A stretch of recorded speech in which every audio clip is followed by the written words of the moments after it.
सगळ्यांना जय शिवराय. सगळ्या शेतकरी बांधवांना जय शिवराय.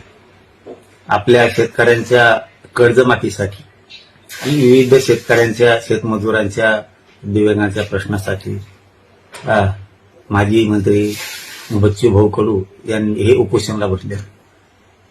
सरकार त्यांच्या मागण्याची दखल घेत नाही, म्हणजे शेतकऱ्यांच्या न्यायाची कर्जमाफीची दखल घेत नाही, म्हणून त्यांच्या वतीनं बच्चूभाऊंच्या वतीनं आणि सगळ्या शेतकरी संघटनेच्या वतीनं 15 जून रोजी राज्यभरात चक्काजाम करण्याचं त्यांनी आयोजित केले.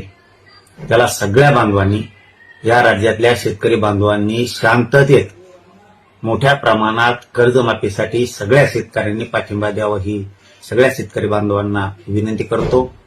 आपण आपले जे रास्ता रोकोचे चक्काजामचे शांततेत करायचे ते स्पॉट ठरवा.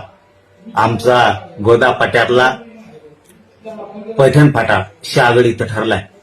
गोदा पाट्यातल्या सगळ्या शेतकरी बांधवांनी जात पात धर्म सगळं सोडून शेतकऱ्यांची कर्जमाफी व्हावी म्हणून सगळ्या शेतकरी बांधवांनी गोदा पट्ट्यातल्या पैठण फाटा इथं मोठ्या संख्येनं उपस्थित राहू, ही सगळ्यांना विनंती करतो.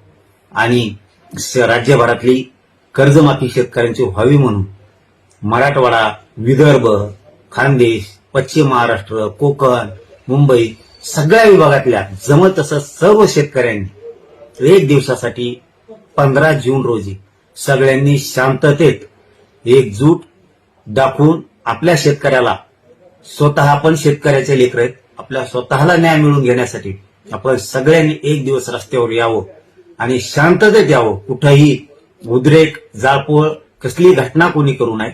सगळ्यांना विनंती आहे की आपण राज्यातल्या, महाराष्ट्रातल्या सगळ्या शेतकऱ्यांनी एकजूट, ताकदीने एकजूट दाखवा आणि आपली कर्जमाफी करून घेण्यासाठी एकत्र या, ही सगळ्यांना विनंती करतो.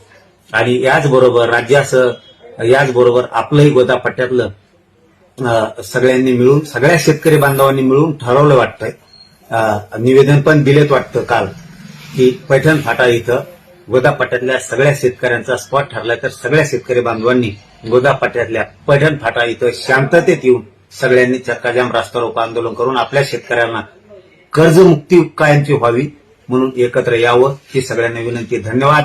सगळ्या शेतकरी बांधवांना जय शिवराय.